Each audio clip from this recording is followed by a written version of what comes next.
Hello students, मैं राजेंद्र कुमार यादव एक बार फिर स्वागत करता हूं हमारे चैनल मैथ्स क्लासेस फॉर पर। जैसा कि अपन ने 6.3 स्टार्ट कर दी थी, 2 क्वेश्चन कंप्लीट अपन ने कर लिए थे। आज स्टार्ट करने वाले हैं तीसरा क्वेश्चन। मोस्टली स्टूडेंट्स का ये बोलना होता है भाई ये चैप्टर सबसे हार्ड है, जबकि ऐसा कुछ है नहीं इसमें। ठीक है, 6.2 में तो अपन क्या कर रहे थे बताओ। 6.2 में भाई कोई भी दो समांतर लाइन थी, उनका अनुपात बराबर कर रहे थे, और अगर मान लो अनुपात बराबर था तो उनको समांतर बोल रहे थे। बस यही काम किया था। अब 6.3 में कोई भी दो एंगल बराबर कर रहे हैं। भाई दो त्रिभुज है, मान लो क्या है, कोई दो त्रिभुज है, एक ये है और एक ये है। कैसे भी करके इनके दो एंगल बराबर कर दो, दोनों समरूप हो जाएंगे। ज्यादातर यही काम कर रहे हैं, दो एंगल बराबर करने का ही काम कर रहे हैं। ठीक है, तो आपको पहले पीछे के वीडियोस देखना है, उसके बाद में ये वीडियो देखना है। और साथ ही मैं आपको एक चीज और बता दूं, इस चैनल पर आपको सिलेबस तो पूरा कंप्लीट हो ही जाएगा, उसके बाद में मॉडल पेपर करेंगे 2027 के अकॉर्डिंग। अब की बार देखो, पिछली 2-3 साल से आपकी ग्राफ नहीं आ रही थी, लेकिन अब की बार ग्राफ भी आएगी, है ना। हाँ, तो उनको भी अच्छे से देखेंगे। तो अब स्टार्ट करने वाले हैं तीसरा क्वेश्चन। देखो क्या है, एक समलंब है। समलंब बताओ क्या होता है। समलंब जिसकी दो भुजाएं समांतर होती है, जिसकी दो भुजाएं क्या होती है, समांतर होती है। ठीक है, ये समलंब है और ये इसके विकर्ण है। ये क्या है, विकर्ण है जो ओ पर मिल रहे हैं। नाम दे दो इसको ए, बी, सी और डी। हाँ जी, ए बी और डी सी समांतर है दोनों। इधर देखो रहा, ये ए बी रहा और ये सी डी रहा, दोनों समांतर है। ए सी और बी डी ओ पर मिल रहे हैं, ए सी और बी डी ओ पर मिल रहे हैं। दो त्रिभुजों की समरूपता कसौटी का प्रयोग करते हुए दर्शा कि यह आपको सिद्ध करना है। मैंने अपने 6.2 में भी किया था, जो 9वां और 10वां क्वेश्चन था ना, उसमें मैंने ऐसे बोला था कि कभी भी आपको समलंब दिखे तो ये रचना कर देना ऐसे। लेकिन इसमें वो नहीं करना, आपको खुद को बोल रहा है समरूपता कसौटी का प्रयोग करना है, इसका नहीं करना। तो देखो देखो, ओ ए और ओ सी किस में है। ओ ए तो ये रहा और ओ सी ये रहा। ओ बी और ओ डी, ओ बी कहाँ पर है, ये रहा, और ओ डी कहाँ पर है, ये रहा। तो किस त्रिभुज में आ रहा है, एक तो त्रिभुज ओ ए बी और ओ सी डी, इन दोनों को लेंगे। त्रिभुज ओ ए बी व त्रिभुज ओ सी डी। देखो इसमें क्या क्या बराबर है। ये कोण इस कोण के बराबर होगा और इसका नाम है शीर्षाभिमुख कोण। इस कोण का नाम बता दो, ए ओ बी। कोण ए ओ बी बताओ किसके बराबर होगा, सी ओ डी के। कोण सी ओ डी के, और इसका कारण लिख दो शीर्षाभिमुख कोण। कारण भी आपको लिखना है, ठीक है। अच्छा, एक कोण तो बराबर हो गया।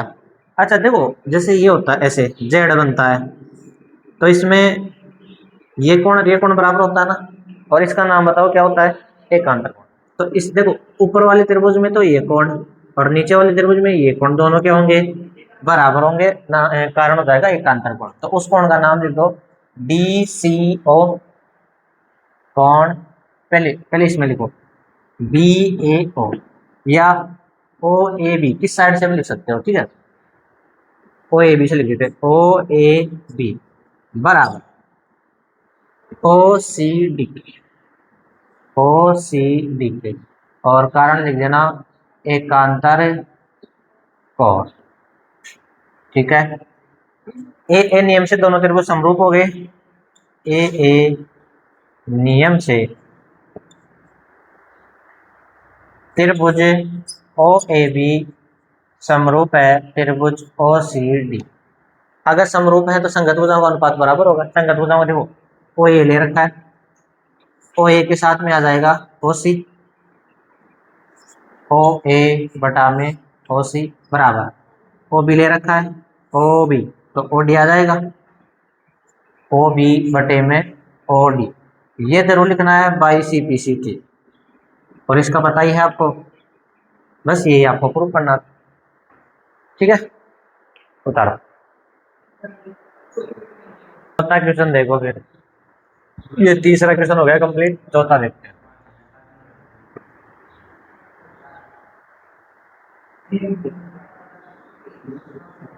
आपको बस दो कोण बराबर करना है।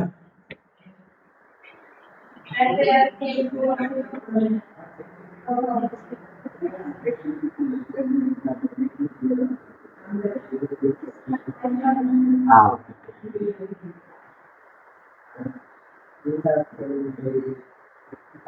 आपको इन क्वेश्चनों में कैसे भी करके दो कोण बराबर करना है, ये नियम से समरूप हो जाता है, ठीक है, ज्यादातर क्वेश्चन में। चलो अगला क्वेश्चन देखो, आप अपनी बुक में देखो। चौथा क्वेश्चन क्या है, आकृति 6.3। सबसे पहले तो आकृति बनाओ। तो सबसे पहले आकृति बनाते हैं अपन। ये कोई आकृति है, ऐसे दे रखी है बुक में। इसको भी मिला देते हैं, इसको भी मिला देते हैं। तो चलिए, तो यहाँ पे जा रही है।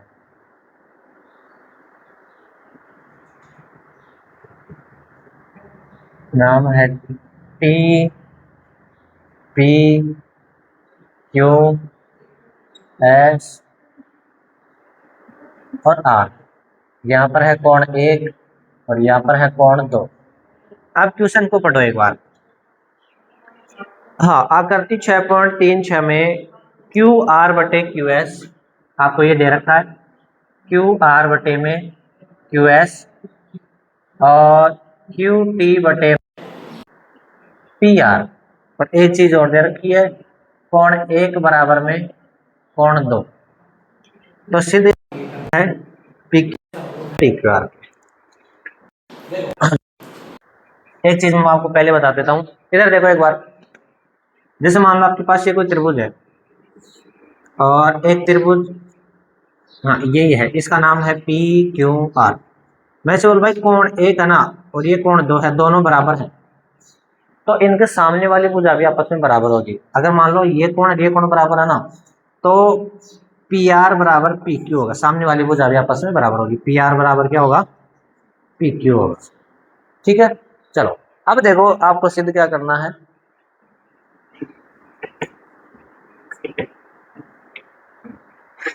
जो सिद्ध करना है उन्हीं त्रिभुजों को उठाते हैं। ऐसे लिखना आपको, त्रिभुज पी क्यू एस व त्रिभुज टी क्यू आर में दोनों त्रिभुज देखो कहां पर है।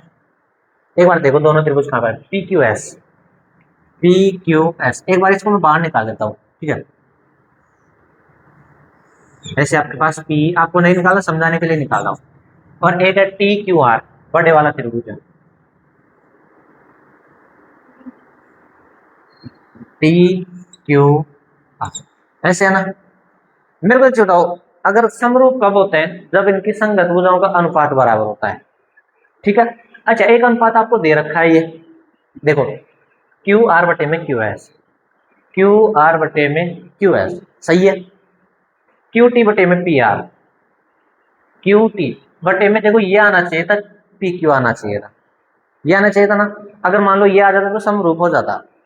ठीक है, अब मेरे को एक चीज बताओ, आपके पास एक चीज दे रखी है, कोण 1 और कोण 2 बराबर दे रखा है, दे रखा है ना। बीच वाली लाइन को भूल जाओ, जहां पर कोण बन रहे ना उसी को लेंगे। मेरे को एक चीज बताओ, कोण 1 के सामने वाली भुजा कौन सी है, पी आर है, और कोण 2 के सामने वाली भुजा कौन सी है, पी क्यू है। ये दोनों आपस में बराबर होगी कि नहीं होगी। तो मेरे को बताओ, यहाँ पर मैं कोण 1 बराबर कोण 2 की वजह से ऐसे लिख सकता हूँ भाई, पी आर बराबर पी क्यू लिख सकता हूँ, पी आर बराबर मैं पी क्यू लिख सकता हूँ। पता चल गया क्यों लिखा मैंने, क्यों लिखा, क्योंकि कोण 1 और कोण 2 क्या दे रखा था मेरे को, बराबर दे रखा था। ठीक है, अब मेरे को एक चीज बताओ, आपके जो अनुपात दे रखा ना, उसमें किस चीज की कमी है। यहां पर क्या होना चाहिए, यहां पर बताओ क्या होना चाहिए, बताओ बताओ, पी क्यू होना चाहिए। अगर मान लो यहां पर पी क्यू आ गया तो संगत भुजाओं का अनुपात तो मिल गया, और देखो दोनों में कोण क्यू है, दोनों में कोण क्यू है, उभयनिष्ठ हो जाएगा, समरूप हो गया। चलो, तो पी आर की जगह पर मैं पी क्यू लिख सकता हूं। लिखो एक बार, क्यू आर बटे में क्यू एस बराबर क्यू टी बटे में क्यू पी, या क्यू पी लिख दो, चलो क्यू पी या पी क्यू, एक ही बात है। इसको नाम दे दो भाई समीकरण 1, कारण लिख देना समीकरण 1 से। ठीक है, दोनों त्रिभुजों में इसमें भी क्यू है, इसमें भी क्यू है, तो कोण क्यू बराबर कोण क्यू, और कारण लिख दो उभयनिष्ठ। बताओ किस नियम से? एस ए एस नियम से। त्रिभुज पी क्यू एस समरूप है त्रिभुज टी क्यू आर के। यहाँ पर समरूप का चिन्ह मत लगा देना कभी, इन दोनों पहले तो समरूप सिद्ध करेंगे उसके बाद में लगाएंगे, ठीक है। उतारो इसको, फिर बताओ हार्ड कैसे है ना।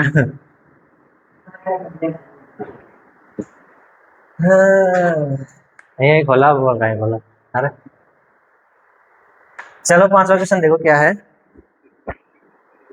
हाँ, एक त्रिभुज है पी क्यू आर, भुजाओं पी आर और क्यू आर। सबसे पहले त्रिभुज पी क्यू आर बना लेते हैं अपन। त्रिभुज P Q R, P Q R, ठीक है। आगे पढ़ो क्वेश्चन को। भुजाओं पी आर और क्यू आर। पी आर कहां पर है? ये रहा पी आर। और क्यू आर कहां पर है? ये रहा क्यू आर। पी आर और क्यू आर पर एस और टी, इस पर तो है एस और इस पर है टी। एस और टी इस प्रकार है कि कोण P बराबर आर टी एस, ये दोनों कोण आपस में बराबर है, ठीक है। ये आपको दे रखा है। दर्शाइए कि त्रिभुज आर पी क्यू समरूप है त्रिभुज आर टी एस के।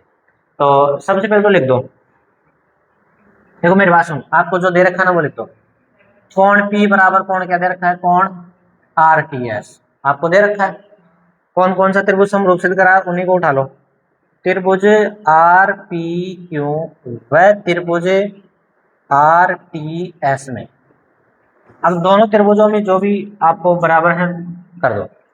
एक चीज बताओ मेरे को, दोनों में देखो इसमें भी आर है, दोनों में आर है, एक तो नाम से भी पता चल रहा है, बाकी आप डायग्राम से देख सकते हो।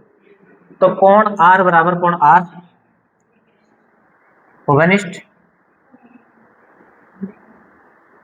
और कोण पी बराबर कोण आर टी एस आपको दिया है। तो ए नियम से त्रिभुज आर पी क्यू समरूप है त्रिभुज आर टी एस के। बस ये प्रूफ हो गया। उतारो इसको। हाँ, छठवा देखो क्या है।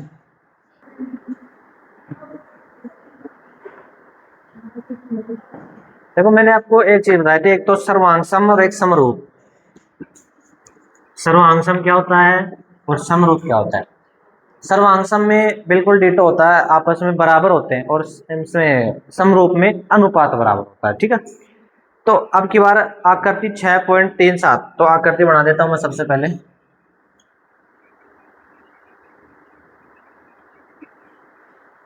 सबसे पहले आकृति बना दो, इनको मिला दो, ये भी मिला दो और ये भी मिला दो। यहाँ पर है ए, यहाँ पर है डी, ई और बी और सी।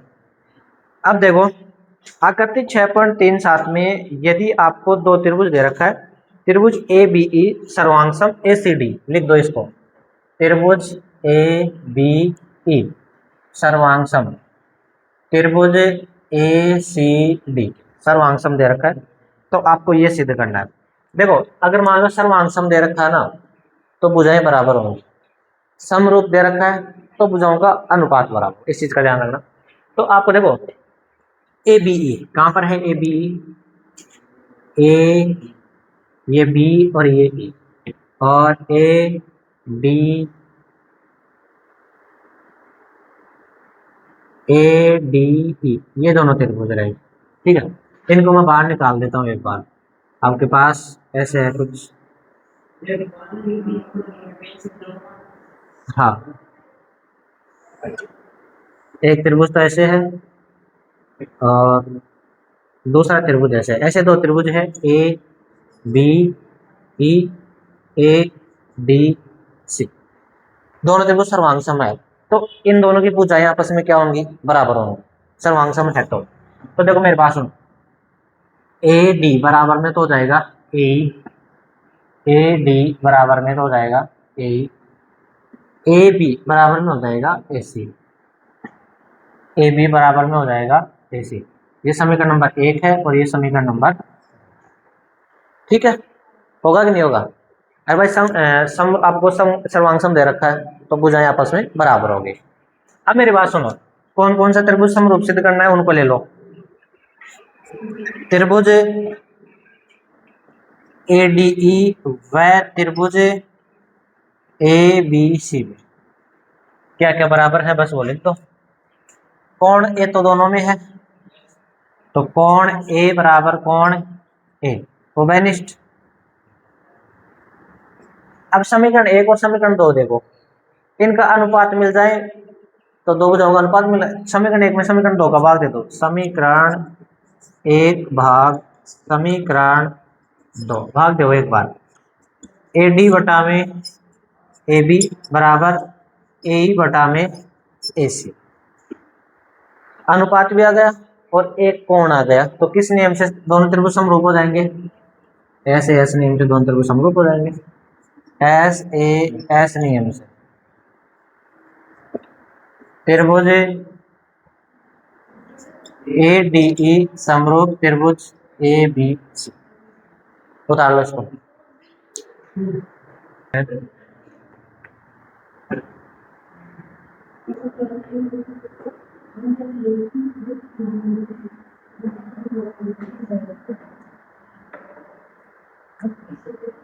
क्वेश्चन नंबर 7 देखो क्या है हाँ, आकृति 6.38। तो सबसे पहले तो आकृति बना देते हैं अपन। हाँ, ऐसे कोई आकृति, सबसे पहले आप भी आकृति बनाया करो, उसके बाद में क्वेश्चन को देखा करो क्या है। और यहाँ पर है P, यहाँ पर है A, यहाँ पर है P, यहाँ पर है C और यहाँ पर है B। अब जब पढ़ो क्वेश्चन को क्या बोल रहा है। आकृति 6.38 में त्रिभुज एबीसी के राजपाल एबीसी के शीर्ष लंब एडी और सीई परस्पर बिंदु P पर प्रतिच्छेद करते हैं। ये सीई और एडी P पर काट रहे हैं, ठीक है। दर्शाइए कि, पहला आपको सिद्ध करना है, 7वें का फर्स्ट है जो देखो, त्रिभुज ए ई पी व त्रिभुज सी डी पी, इन दोनों त्रिभुजों में आपको काम करना है। उसके बाद में समरूप, अरे समरूप मत लगाया करो, ठीक है, पहली वह लिखो, उसके बाद में दो कोण बराबर करना है, बाद में लिखना है। तो एक बार ढूंढो, एक बार त्रिभुज कहाँ पर है, ए ई पी कहाँ पर है, ए ई पी, ये 90 है तो इधर से भी 90 होगा। ये त्रिभुज की बात हो रही है इसकी, दिख गया। और C D P, C D P, इस त्रिभुज की बात हो रही है,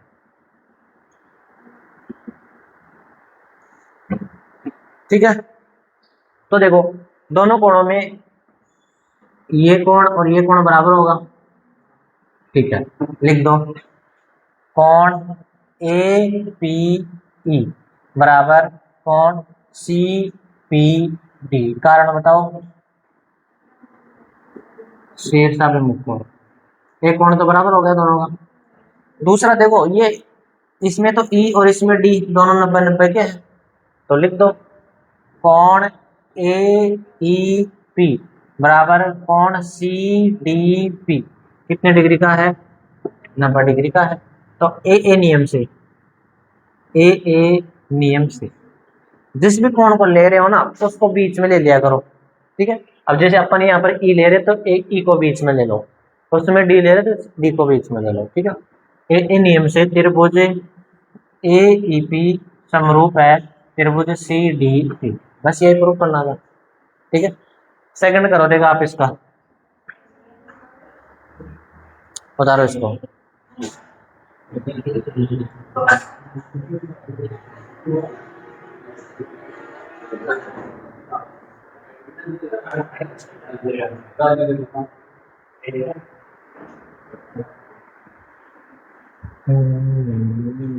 आगे दे।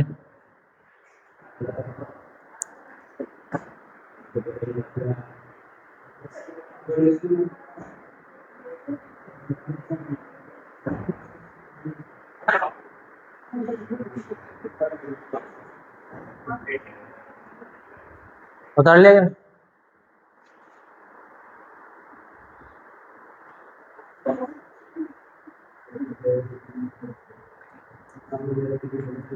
सेकंड देखो क्या है इसमें। सेकंड है त्रिभुज ए बी डी व त्रिभुज सी बी ई में। तो एक बार देख लो त्रिभुज कहाँ पर, एक बार आवाज नहीं रख, बात नहीं हो बात नहीं। ए बी डी कहाँ पर है? ए बी डी, ठीक है। और C B E, C B sorry C B E, ये दो त्रिभुज है। देखो एक बार नाम से भी पता चल रहा है भाई दोनों में बी तो है। लिख दो कोण बी बराबर कोण बी, उभयनिष्ठ। और देखो सी ई बी 90 डिग्री का है, और दूसरा है सी, इसमें कौन सा A B D, A B D 90 degree का है। तो उसमें तो देखो डी को बीच में लेना ना, तो कोण ए डी बी बराबर, इस तरह बताओ सी ई बी कितने डिग्री का है? 90 डिग्री का। दोनों में नंबर वाला उठा लिया, तो ए नियम से त्रिभुज ए बी डी समरूप है त्रिभुज सी बी ई के, ठीक है। बाकी इसके दो बच गए, वो आप खुद करोगे। हाँ